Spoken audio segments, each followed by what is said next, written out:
সাবেক প্রধানমন্ত্রী বেগম খালেদা জিয়ার স্মরণে নাগরিক সমাজের উদ্যোগে জাতীয় সংসদ ভবনের দক্ষিণ প্লাজায় শোক সভার আয়োজন করা হয়েছে।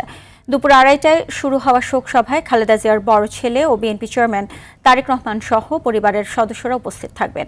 এছাড়াও প্রকৌশলী, চিকিৎসক, সম্পাদক, সাংবাদিক, বিভিন্ন বিশ্ববিদ্যালয়ের শিক্ষক, বুদ্ধিজীবী, ধর্মীয় প্রতিনিধি সহ নাগরিক সমাজের বহু অংশীজন এতে অংশ নেবেন। আয়োজকদের পক্ষ থেকে জানানো হয়েছে, এটি কোনো রাজনৈতিক কর্মসূচি নয়, বরং বেগম জিয়ার প্রতি জাতীয় পর্যায়ের মর্যাদাপূর্ণ শ্রদ্ধা নিবেদনের মানবিক উদ্যোগ।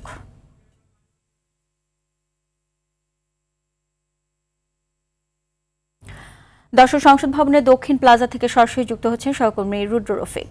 রফিক, শোক সভায় আমন্ত্রিতরা আসতে শুরু করেছেন কিনা এবং আজকের আয়োজন সম্পর্কে আমাদেরকে বিস্তারিত জানাবেন।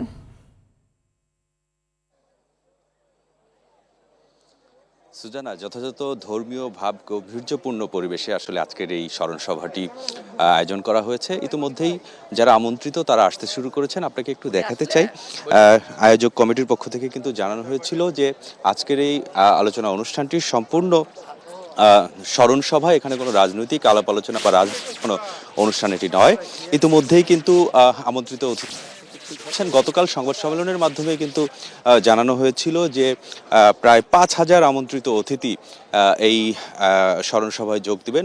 আপনাকে একটু দেখাতে চাই, ইতিমধ্যেই কিন্তু বিভিন্ন পেশাজীবী মানুষজন কিন্তু এসেছেন, বিশেষ করে সাংবাদিক, কবি, লেখক, পেশাজীবী, আইনজীবী, বুদ্ধিজীবী সহ বিভিন্ন পেশাজীবী মানুষজন কিন্তু এসেছেন।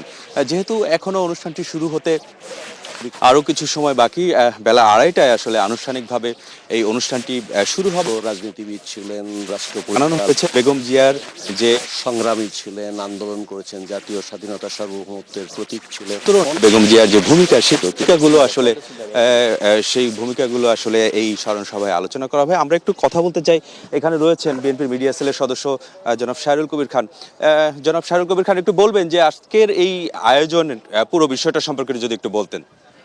আজকের এই আয়োজনটা হলো নাগরিক শোকসভা। নাগরিক কমিটি থেকে এই আয়োজনটা করা হয়েছে। সাবেক প্রধানমন্ত্রী, গণতন্ত্রের মাতা দেশনেত্রী ম্যাডাম খালেদা জিয়ার জীবনী এবং সংগ্রাম নিয়ে আলোচনা করবেন নাগরিক সমাজের বিশিষ্টজনেরা। এখানে বিএনপি চেয়ারম্যান এবং ম্যাডাম খালেদা জিয়ার পরিবারের সদস্যগণ উপস্থিত থাকবেন, বিএনপি স্থায়ী কমিটির সদস্য, বিএনপি মহাসচিব সহ নেতৃবৃন্দরা উপস্থিত থাকবেন দর্শক সারিতে। জাতীয় নেতৃবৃন্দ, বিএনপির কোনো নেতৃবৃন্দ বক্তব্য রাখবেন না, নাগরিক সমাজের নেতৃবৃন্দ বক্তব্য রাখবেন। সুশৃঙ্খলভাবে, শান্তিপূর্ণভাবে, সুন্দরভাবে অনুষ্ঠানটা করার জন্য গণমাধ্যমের সহকর্মী যারা আছেন আপনাদের কাছে আবেদন করছি, এবং আমরা যারা কাজ করছি তারাও সেইভাবে ব্যবস্থা করার উদ্যোগ আছে। ধন্যবাদ। ধন্যবাদ শাহরুল কবির খান। সুজন, আপনি শুনছিলেন যে আজকের এই আলোচনার মূল কেন্দ্রবিন্দুতে থাকবেন কিন্তু নাগরিক সমাজের যারা রয়েছেন, তারা বিশেষ করে যারা বুদ্ধিজীবী রয়েছেন, সাংবাদিক, কলামিস্ট, আইনজীবী যারা রয়েছেন, তারাই মূলত বেগম জিয়ার জীবন সংগ্রাম নিয়ে আলোচনা করবেন, স্মরণ করবেন। এবং বেগম জিয়ার পরিবারের যে সদস্যরা, তার বড় ছেলে তারেক রহমান সহ অন্যান্য সদস্যরাও কিন্তু আজকের এই স্মরণ সভায় উপস্থিত থাকবেন এবং তারা দর্শক সারিতে থাকবেন বলে কিন্তু শাহরুল কবির খান আমাদেরকে জানালেন। তো সুজানা, এখনো অনুষ্ঠান আনুষ্ঠানিকভাবে শুরু হয়নি। আনুষ্ঠানিকভাবে শুরু হলে হয়তো এখানকার পরবর্তীতে খবর আপনাকে জানাতে পারব। জি, আপনাকে ধন্যবাদ।